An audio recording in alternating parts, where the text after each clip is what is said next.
Kagurabachi. With that, I'm going to toss it over to Cherish. Thank you, Chris. Just waiting for it to load up because y'all know how slow this app can be. Yep. I do indeed know. All right. Kagurabachi, chapter number 62. Iori? Yep. That's an I, right? Yep. Okay. Alternate title. Holy shit, for real. Actually, this time, the I is the actual thing and everybody knows. Okay, so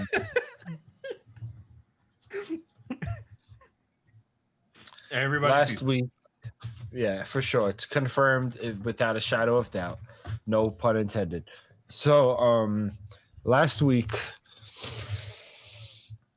we found out that Samura has a daughter that he casted a spell on to make her forget who he is and who she was, and I guess the mom too, so that they could never be leveraged against him. To be leverage. Anyway,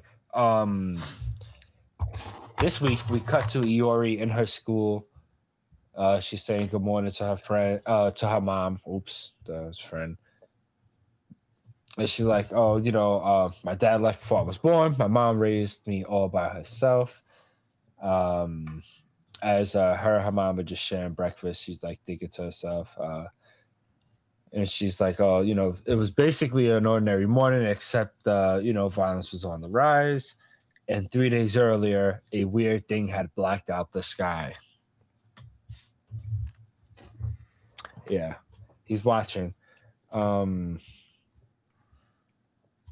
Of course, when it first showed up, there was a big fuss. For 2 days, they canceled school. Right? I mean... Yeah. Yeah. Reasonable response, I suppose. Yeah. And then I guess after 3 days, they said, well, it's good. It's safe enough to go to school. I would have been mad tight. I would not have went outside. We're all just cool with the fact that this thing's in the air? All right. Or I just wouldn't have been going to school. I just would have gone to the store or something like that. Damn, but would people have been working? Anyway, we cut to her class, and the teacher's talking about how the Kamunabi, which is, the known police force or whatever, they said that the situation's not, deadly, or, it should be fine. And then we have a kid here that has like this weird mark drawn on his face, and he's like, this world is over. That's what that thing in the sky means. And the two girls start cutting his ass immediately. Yeah. Like calling him a fucking like loser. And it was like, what's up with your face? He's like, oh, this. It was there when I woke up. And the girl called him out immediately. It was like, no, you're trying to look like that kid, Chihiro. Well, they don't know his name, but you're trying to look like that kid that murdered all those people in the theater. Which, by the way, he didn't. He did not. He didn't. He did Fake not. news. Free my boy, Fake Chihiro. news. Fake news. Yes, that's his vicious lies and propaganda. The propaganda Kamunabi over here lying about Chihiro. Yeah. So the kid goes on to say, like, look, this mark is proof of my mission. Very soon our lives will be turned upside down, and the fate of the world will be in my hands. He thinks he's the main character. He literally does. Guy. Yeah. And the girl's like, oh, boys are so dumb. But some of the other kids think that Chihiro was badass, that he looked around their age. And Iori, the main girl, is like, yo, that guy's a fucking murderer. That's messed up. And after hearing that, the kid with the mark on his face rubbed it off and was like, yeah, you're right. I'm wilding. I was doing too much. Even though it's fiction, he's doing a lot. But Iori's feeling weird.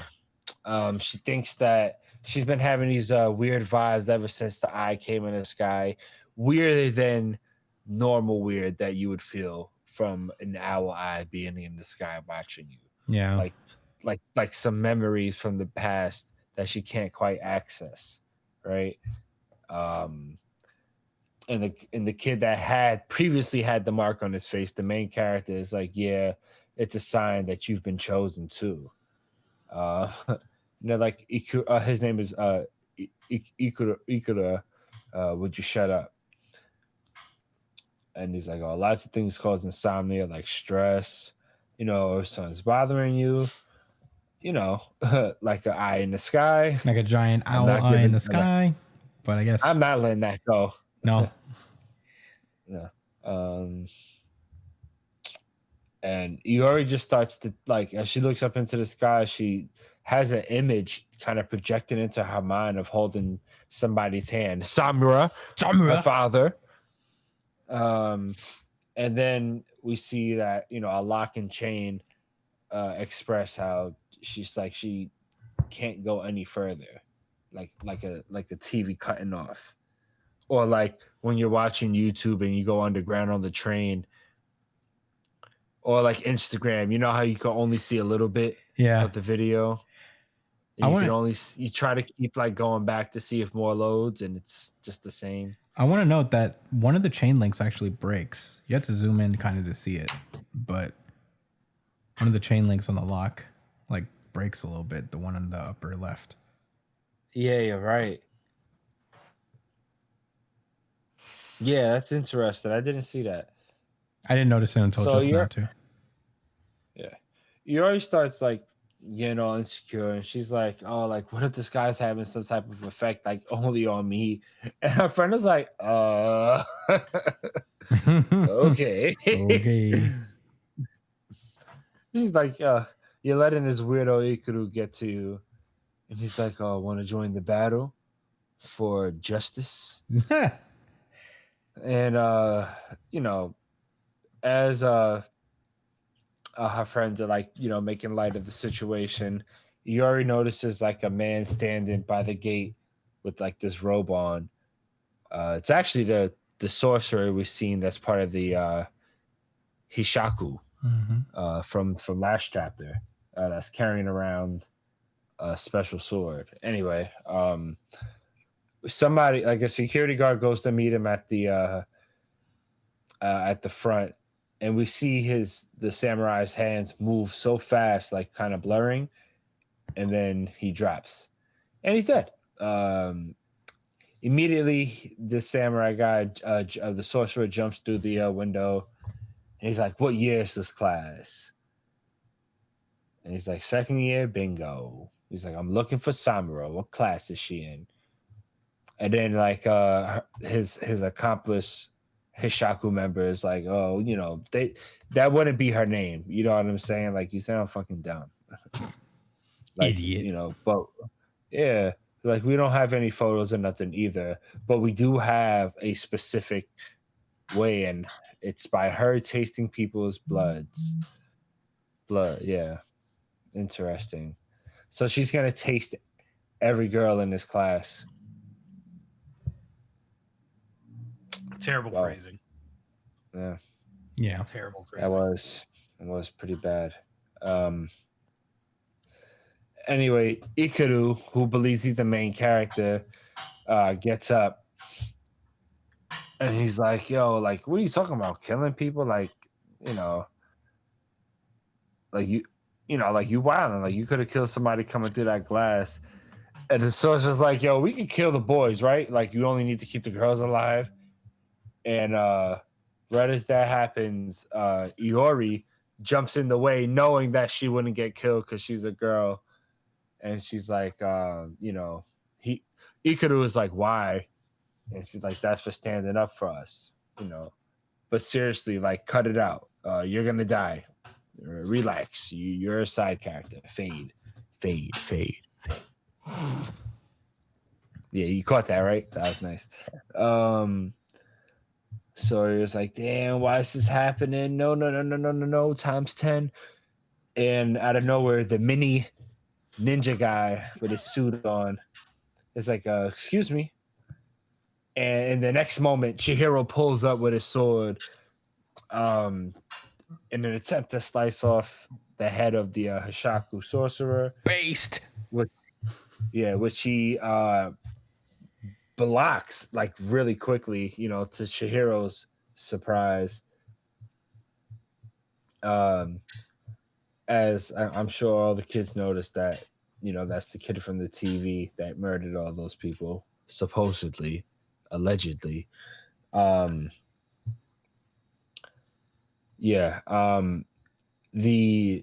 guess we don't have a flashback. The ninjas are talking amongst each other, and they're like, "Yo, the seals are probably breaking down." That's how they picked up a signal, which means Chris was absolutely right and sharp in calling that out, because her seeing that image was a chink in the spell. So that's how they was able to pull up. They pulled up so fast. Yeah. Excuse me. That's insane.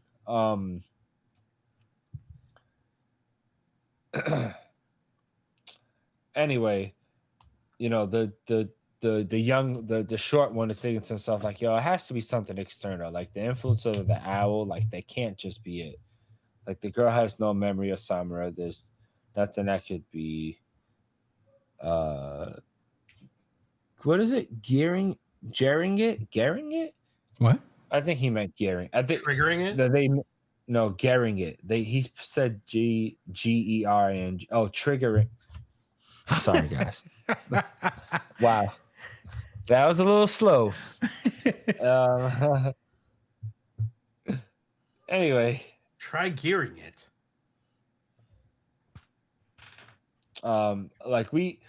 Iori like starts to think about how like 3 days ago she started having all these weird feelings. And she starts to think about all the like words her friends are saying, and she like tells like the little ninja dude like, "Yo, like if you know something, like please tell me, like what's up." He's looking at her like, her memory of Samura is completely sealed, but if unconsciously she's trying to break it herself. Like, damn, Samura, you keep underestimating all these youngins. Like these spells ain't strong enough, and your intimidation ain't strong enough. You're weak, bro. He didn't say all of that. That's my own conjecture. You're Conjecture. whack. You suck. Sorry ass. So the young one is like, look, we're gonna explain this shit later, right? But there's these bad guys coming after you, and your life's about to change for a long time. But you're under our protection now, so it's cool. All right. That was Kagurabachi. Brian, what were your thoughts? This was a pretty good chapter. Not gonna lie. Not the really. Is it the really good chapter? Well, I don't know. I really liked the build up to this. You get to see a little of Iori's character, the setting that they're in, and just how fucked up shit is for Chihiro by comparison. Because he's literally the same age and he's out here fucking slaughtering and fighting for his life every other day. Meanwhile, these kids are just coming to school, chilling, goofing around, doing stupid shit. It's kind of a crazy contrast. And seeing Chihiro pull up into this classroom this way kind of makes you realize, wow, he really is like the same age as these kids. Like, you see the way that these guys are talking, and when you compare them to Chihiro, you're like, man, this kid had to grow up fucking quick. And honestly, he's always been like that because he was the caretaker of the house. Like, he always took care of his dad too. So he was the mature one in some ways. He was always like the mature one. So he never really had a chance to be like an actual kid because his dad was a kid. But this was a pretty sick chapter. I liked the distraction for the ninja for Chihiro to come in and slice at him. Very Chihiro move. The dude plays no games. He does not do fair fights.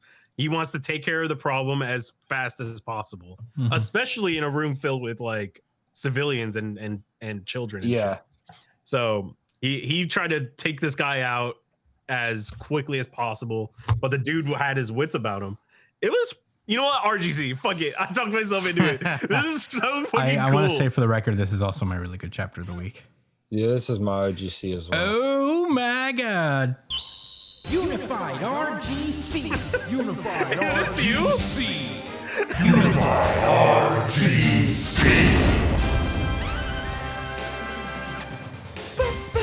It's been a while since we had a unified really good chapter of the week. That's a new drop, right? No, it's always been the unified really good chapter drop. I don't know if you haven't heard it before somehow. Yeah, I thought it was different. No, we've had this for the better part of a year. Maybe Remember 2 the years. harmonic convergence? Yeah, we couldn't find it. We couldn't get it With right. the audience. I'm gonna start the poll again. By the way, I should do that. We should start Yeah. the really Guys, good chapter of the week poll. Start voting on the polls. Yeah, I'm gonna start one starting this week. Oh well, you know, all of Jump is off next week, so we probably won't be doing a show The week next after. But the week after, polls are Week back, after, baby. get on the polls. Cast But yeah, your this vote. is- Cast I your just- vote. Kagurabachi has a swag about it. Like, I don't know, man. The fact that this guy is a rookie coming in, changing the game, he's so fucking good. Like the way that It's the new characters Bleach. talk. Yeah, everybody. It's okay. I was gonna say. I was gonna say. Easy. I don't want to. I don't want to invoke the wrath of Bleach fans, so I won't say it. Easy, Brian. Be careful, Brian. But the way, I don't know, like every character feels uniquely themselves. The way that they talk and the way that they interact with each other, the way that they think, it just feels like everybody is very well thought out and fleshed out and believable. And like everybody has their own ways about them and they all act uniquely in their own ways. It's just so fucking cool. I love this. I love this shit. This is probably up there. Like I look forward to Kagurabachi is the first thing I read every week. So I always look forward to it every time it comes on. And man, Chihiro's just fucking him. He is Himothy. But yeah, those are my thoughts. Chris, what do you think? Chihimro. Chihimro. Yeah, this was my really good chapter of the week. I was really enjoying it, but then when he did that cool swoop in and cut the and try to cut this guy, Kuguri, I think his name is Kaguri. Yeah, I think it's Kuguri. When I made this page turn, I was literally like, "Woo!" You know? Like that. Chihiro has the best entrances. That involuntarily came out of me. I was like, "Woo!" And I was like, "Yeah, that's the RGC." When that happens, you know, goated. I really love this chapter. I hope this this kid, Ikura, whatever his name is, Is a recurring character. yeah, I hope he inherits a sword. Who, the baby ninja guy? No, this kid, the one who's pretending to have a scar? yeah. I hope he becomes a main character. There's no way, dog. I would love it if he gained a sword, an enchanted blade, and He became would be like a master. sorcerer, I think. No, but in all seriousness, I thought he was actually a really cool character. And, you know, even if he is a side character, I did like that he wasn't, because I thought what was going to happen is that he was going to actually be faced with it and cower away. But he really was like, he was about it. He was standing up for them, and he meant what he said. I thought that was really interesting, and I'm like, there's no way they would do that for just a side character, right? Like, this is like something that you could build off of, you know? I don't think anything will. I don't think anything talks shit and walks it. Yeah, I feel like there's a weird amount of development for just a side character. That being said, I don't actually expect anything to be done with this guy, but I thought it was super cool and interesting to give this kind of depth to this kind of guy. Yeah, I'm really excited. I thought this was like a great start to the arc. We got our objective and we got to know Iori fairly quickly. I think the fact that this thing's in the sky and everybody can see it is so funny. There's just something so awkward about it, and that everybody's just like going on with their lives. But yeah, I thought this was a great chapter. I really enjoyed reading it. It was the best like read of the week for me. But that's all I got to say. Josh, what did you think? Yeah, like I said, this is my favorite chapter of the week. Shit turned up really fast, and like as soon as the sorcerer pulled up, Chihiro pulled up just like that too. Like, oh yeah, you want to run up on people out the window? Surprise hit people, but he was ready. You know, he ain't no Trump. And you already know, like when it comes to the Hishaku, there's no conversation. It's on site for Chihiro. You know, when it comes to them, he's not trying to negotiate. Yeah, he wants them all to suffer and die. it's like Kurapika. Kurapika is now drowning in an indescribable emptiness. Kurapika is now drowned. I just fucking say it real fast. Yes. Chihiro and Kurapika would be great friends, I think. Yeah, so I think what's I forgot what I was gonna say. Oh, all right. So I think Iori's interesting because like I don't know if she's gonna have like powers or anything like that. Like I kind of doubt it. Maybe she'll end up getting one of the swords, like we mentioned before. But like she made me think about Chihiro and how like he is not a normal kid at all. Like he is still pretty much like a high schooler, right? Like he's not like an adult. So I really hope they spend time together. I'm not trying to ship two high schoolers or nothing. Although I'm not shaming anyone that would.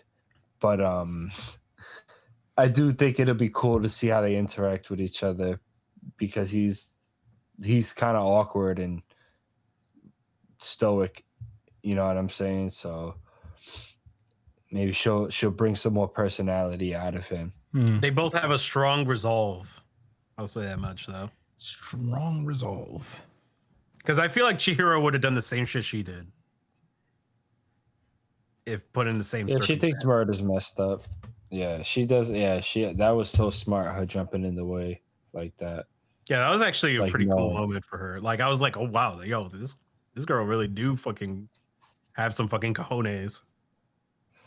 You know, she probably does have some hidden strength to her. She like I think that's what was being hinted at when it was like is there like some type of outside influence like that, like even more than just the eye? And it's probably a matter of her having like some type of innate ability to like resist the spell and resist spells in general or something like that. That would be interesting. Yeah. But those are all my thoughts. This shit was lit. Yeah. Style goes a long way, and I'm not afraid to say it. This is like new Bleach. I'm not saying it's better than Bleach, but it could be.